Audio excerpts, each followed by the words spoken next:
네, 오늘은 8월 22일입니다. 금요일입니다. 새벽 예배 나오시는 우리 성도님들을 환영합니다. 말씀 나누기 전에 공동기도 제목으로 기도하시겠습니다. 배옥준 집사의 뇌졸중을 치료해 주십시오. 언어가 회복되고 오른쪽 팔다리에 힘이 생겨나도록 해주십시오. 관하자 집사가 다시 걷도록 해주십시오. 이승학 성도의 뇌종양 치료가 잘 되게 해 주십시오. 권현민 형제가 신장이식 수술 후 회복이 잘 되게 해 주십시오. 김에브라임 형제가 신장이식 수술 후 회복이 잘 되게 해 주십시오. 김시 집사가 걷도록 해 주십시오. 데이비박 형제의 건강을 회복시켜 주십시오. 노승호 집사의 건강을 회복시켜 주십시오. 함주호 장로의 건강을 회복시켜 주십시오. 예수님의 이름으로 기도합니다. 아멘. 오늘 본문의 말씀은 에스겔 20장 33절에서 49절까지 말씀입니다. 하나님의 손으로 제거된 사람들이라는 제목입니다. 하나님께서 제거해버리시는 사람. 신약에 가면 예수님께서 포도나무 비유를 말씀하십니다. 그러면서 이렇게 말씀하세요. 나는 포도나무고 너희는 가지고 하나님은 우리의 농부이신데 하나님께서 열매 맺지 못하는 가지마다 제거해버리신다. 그렇게 말씀하십니다. 열매 맺지 못하면 제거하신다. 그렇게 말씀하세요. 오늘 본문의 말씀에 보셔도 그와 비슷한 말씀이 있습니다. 이렇게 말씀하십니다. 세 가지를 말씀하신데 첫 번째 하나님께서 심판하신다 한 겁니다. 하나님이 심판하십니다. 두 번째 누구를 심판하시냐 하면 범죄하고 죄 짓는 자를 심판해서 제거해 버리시겠다고 말씀하십니다. 그리고 세 번째 말씀하시기를 그렇게 남아있는 사람들이 나를 섬기고 열매 맺는 삶을 살게 하겠다 이렇게 말씀하세요. 여러분 죄와 악이 함께 공존할 수는 없는 것입니다. 죄는 아주 악한 것입니다. 그래서 이 죄가 들어오면 반드시 오염시키게 되어 있습니다. 이스라엘 백성들이 그렇습니다. 이스라엘 백성들이 하나님을 잘 섬기고 싶어요. 근데 그 안에 죄가 있어요. 그래서 이 죄에 오염된 사람들에 의해서 나머지 모든 사람들이 다 오염이 되는 겁니다. 우리가 알고 있는 것처럼 모세가 12명의 사람들을 가서 가나안을 정탐하고 오라 그랬습니다. 근데 정탐하고 왔더니 두 사람은 좋은 보고를 하죠. 이제 나머지 10사람이 나쁜 보고를 했습니다. 그래서 사람들은 좋은 보고를 믿는 게 아니었습니다. 여호수아와 갈렙이 이야기했던 그 좋은 보고를 믿는 게 아니라 나쁜 보고를 믿습니다. 그래서 이스라엘 백성들이 범죄하고 죄짓고 모두가 다 이 광야에서 죽임을 당하는 일을 당하게 되는 것이죠. 마찬가지입니다. 죄를 짓는 사람들이 있으면 그 죄 짓는 자로 인하여서 함께 죄를 짓게 되어 있습니다.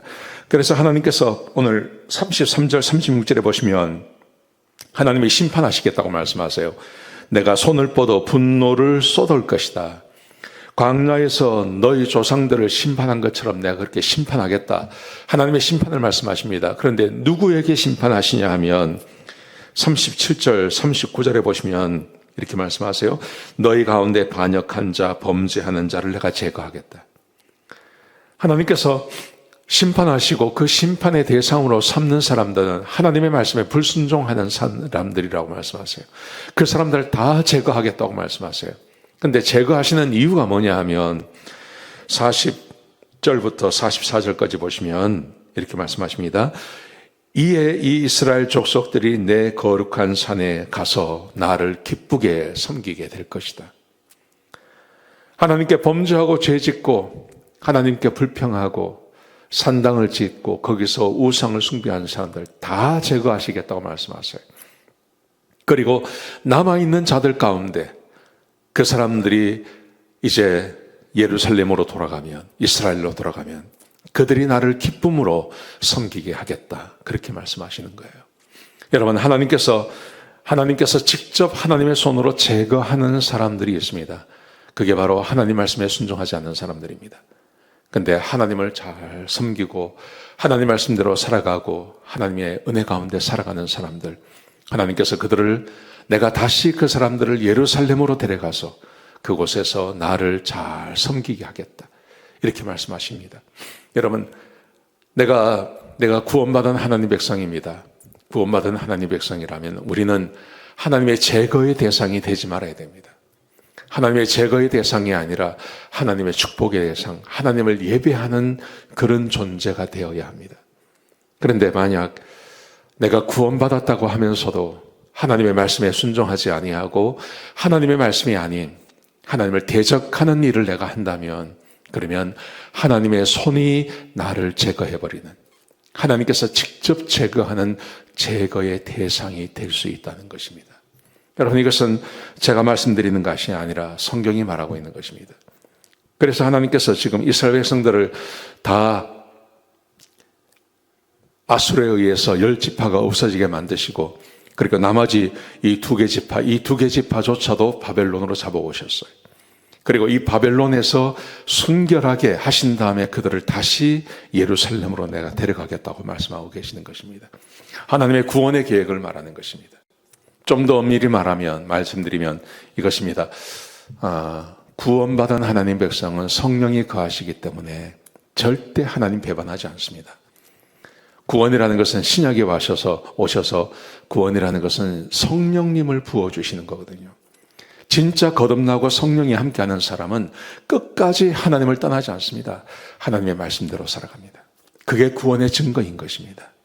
여러분, 그러므로 우리는 구원받고 하나님의 백성으로서 하나님의 손에 의해서 제거되어지지 않는 하나님께 축복을 받고 하나님을 예배하는 그런 사람으로 살아야 할 줄로 믿습니다. 그래서 우리에게 구원이 필요한 것입니다. 내가 진짜 구원받은 하나님 백성인가를 돌아보셔야 되고 구원받아야 할 줄로 믿습니다. 오늘 하루 하나님의 축복의 대상이 되셔서 하루를 살아가시는 그런 복된 하루가 되시기를 주의 이름으로 축복합니다. 기도하시겠습니다. 하나님, 귀한 말씀 주셔서 감사합니다. 아버지 하나님, 우리 사랑하는 성도님들 한 사람도 제거의 대상이 아니라 축복의 대상이 되게 하여 주옵소서. 하나님을 잘 섬기고 하나님 말씀에 순종하며 그렇게 살아갈 수 있도록 도와주옵소서. 우리 교회에 속한 무리들 가운데 한 사람도 하나님께 제거가 당하지 않는 하나님의 복을 받는 그런 성도들이 되게 하여 주옵소서. 감사합니다. 예수님의 귀하신 이름으로 간절히 기도드렸습니다. 아멘.